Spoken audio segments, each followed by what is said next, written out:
El tema que nos interesa a todos es un tema fundamental, que es la posibilidad de obtener el máximo beneficio posible, no solo económico, social, cultural, educativo, sanitario, el máximo beneficio de aquello que el ser humano es capaz de pensar, de imaginar, de crear, de concebir y después de fabricar.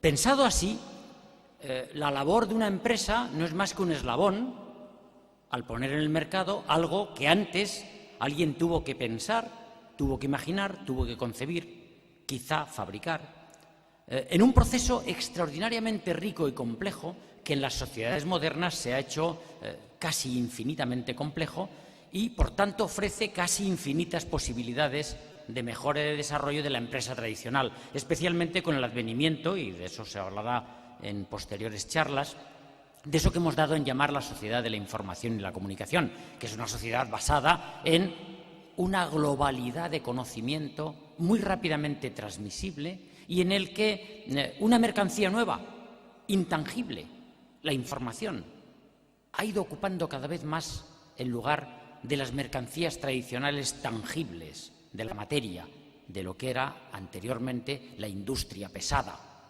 Hoy, cada vez más, la información adquiere valor por sí misma, al margen de lo que luego esa información nos permite hacer. En esta charla inaugural a mí me apetecía un poco pensar con ustedes en voz alta acerca de cómo hemos llegado a esta situación. Piensen en aquellos monos listos que apenas estaban aprendiendo a andar sobre dos patas y que de repente descubren en ellos mismos una faceta que ningún otro animal de sus especies parecidas tenía. Esa peculiaridad era la curiosidad. Es verdad que hay animales curiosos, o nos lo parecen a nosotros, porque tenemos la tendencia de atribuirle a los animales comportamientos humanos, lo cual es muy frecuente con los perritos, los gatitos y tal. Mira qué listo es, pero no es listo, es un animal, oiga.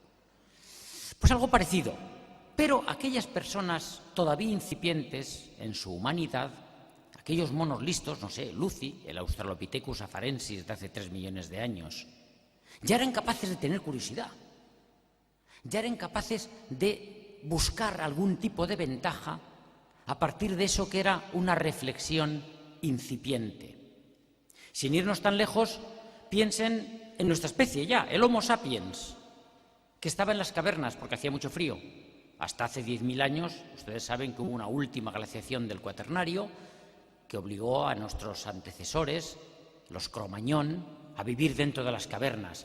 Ya eran muy listos, conocían el fuego, lo dominaban, conocían las herramientas, los instrumentos, sabían cazar, sabían tejer burdos vestidos con pieles, eran personas con conciencia del más allá, tenían entierros y a los muertos les enterraban con sus pertenencias, con una idea quizá de que podía haber ese concepto que hoy atribuimos a la inteligencia, el concepto del más allá. En fin, eran personas como ustedes y como yo. Si les ponen una corbata, un traje o un vestido, pues no se diferencian de nosotros. Y los afeitas, claro, porque nos afeitaban. Vivían poco, eso sí, porque carecían de los múltiples hallazgos que hemos ido nosotros descubriendo y que nos permiten ahora vivir 80 años. El hombre Cro-Magnon apenas vivía 30 años. Pero ya era capaz de reflexionar, de hacerse preguntas, de expresar su curiosidad bajo la forma de por qué y cómo las cosas son como son. Y eso, piénsenlo, es lo que seguimos haciendo.